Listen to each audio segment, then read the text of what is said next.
You ever notice how one moment can flip your whole world upside down? That's what happened to me, and honestly, I still can't shake the feeling like it's stuck somewhere in my chest, heavy as lead, right behind my ribs. Let me back up a sec. It started on a slow-burn summer evening in East Brighton, with the kind of sunlight that melts your bones and makes everything feel easy at least for a minute. I was tossing this beat-up red ball for my dog, Shadow, just a regular old German shepherd with a goofy tail and eyes like he knew all your secrets but never judged, you know what I mean? He'd chase that thing as if it was the only thing that mattered. My braids were flying, Shadow was dancing around like a goof, and for a moment, that yard was the safest place on earth. But safe in East Brighton? Yeah, right. Sirens started whining somewhere close not that it was anything new in our neighborhood. But this time it was different. You could just feel it. Tires squealed. 2 cop cars came screaming to Officer Danley jumped out, hand on his gun already, face set like he'd just bitten into a lemon.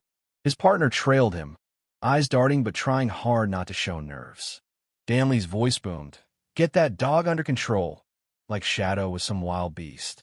I swear, my heart started to do this weird, offbeat thing in my chest. Shadow stood by me, tail low, not barking, not even moving toward them. I said, voice quivering, "He's not dangerous. He's my dog. We live here. We're just playing fetch." But Danley's hand moved to his gun, and the space between us shrank so fast I could barely breathe. Mrs. Thompson, our neighbor with her porch always full of flowers, appeared phone out, already filming. Other neighbors, too, drawn out by the commotion, and suddenly it wasn't just about me and Shadow. It was the whole block holding its breath, phones aimed at the scene like shields. Danley's partner tried to play it cool, step away from the dog, but it was Danley's hate you could feel, so sharp it made my skin crawl. Shadow, sweet idiot, nudged in front of me, more curious than protective, but Danley saw what he wanted to see. His finger tightened on the trigger. Before I could even finish screaming, "Please don't," a crack split the air. Shadow's yelp tore through the block. Blood spattered my legs. And the world, the safe little world I'd built with my best friend, was just gone. I dropped to my knees, hands shaking too hard to even touch him. Shadow looked up at me, confused, loving, wagged his tail one last time, and then nothing. I lost it. I screamed so loud it burned my throat. "Mrs. Thompson's voice came from somewhere. "She's just a child. What have you done?" But I could barely hear. More cops arrived. More neighbors pressed in. The lights turned my world to this weird, stuttering, red and blue nightmare. They tried to drag me away from him. My shoes skidded through his blood on the grass. "Let me go. Shadow, please." But the officers didn't care. Someone barked at me to stop resisting. But I couldn't. All I could see was Shadow, still, his leash swinging from my pocket. I grabbed for my phone, hand slippery, screen cracked with blood and tears, and somehow managed to call my dad. "Daddy, help me. They killed Shadow. The police shot him. They're hurting me." The sound of his voice, sharp and scared, cut through everything. "I'm coming, baby. Keep your phone on. Don't let them take it." The officer's grip loosened just a little when they realized whose kid I was. The mayor's daughter. Next thing, black SUVs pulled up, city government plates, and a wall of security poured out. News vans followed. Dad showed up, tall and furious in a suit, and you could just feel the mood shift. Reporters shouted, cameras flashed. "What happened here will not be swept under the rug," he promised, voice steel, arms tight around me, my tears soaking his jacket. But that was just the beginning. The morning after, I couldn't eat. Shadow's collar was still outside, his tags clinking in the grass. News kept playing the videos, but the police put out their own story. Shadow was aggressive. Footage from Danley's body cam was conveniently lost. You ever get that feeling when you realize you're up against something bigger than you, but you're too mad to care? That's where we were. Dad demanded every piece of evidence. Police stonewalled, said their reputation was at stake. I exploded. It's not reputation, it's murder. And honestly, that's what it was. The city started to split, protests, rallies, everyone with an opinion. At school, I organized a vigil for Shadow, handed out candles and flyers, told everyone what happened. Kids wore black ribbons. Some supported me, some didn't. Got pulled into the office, vice principal, school cop, principal, all sitting there talking about hostile environments and spreading anti-police sentiment. I got suspended for 3 days for grieving. Meanwhile, at City Hall, Dad faced council members threatening his career, telling him to let it go for the sake of unity. He threw them out. I texted him. They suspended me. And suddenly, our family was public enemy number one. The neighborhood still showed up for us.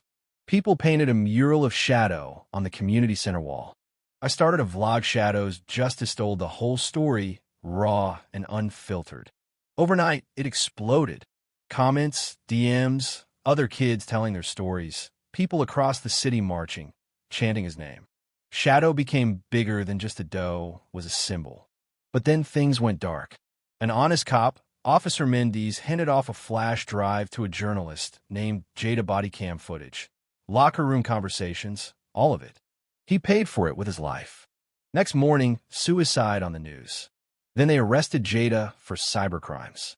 My dad got threats, was pressured to resign, and they tried to fake evidence against me, make it look like I was vandalizing cop cars. You know that moment when you realize how dirty the game is, how far they'll go?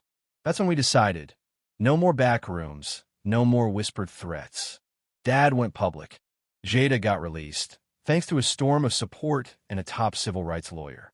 A tech expert restored the lost body cam files. In front of City Hall, with the whole country watching, we showed the world what really happened. Shadow wagging his tail, me begging, Danley's finger on the trigger. The cover-up, the corruption, the money trail said all came out. Federal indictments rained down. The chief resigned. Danley was led away in cuffs, face twisted with hate. The city council turned on a dime. Suddenly, everybody wanted to be on the side of justice. I was asked to speak at the Shadows Justice March. I looked out at thousands of facesso, many people who refused to stay quiet.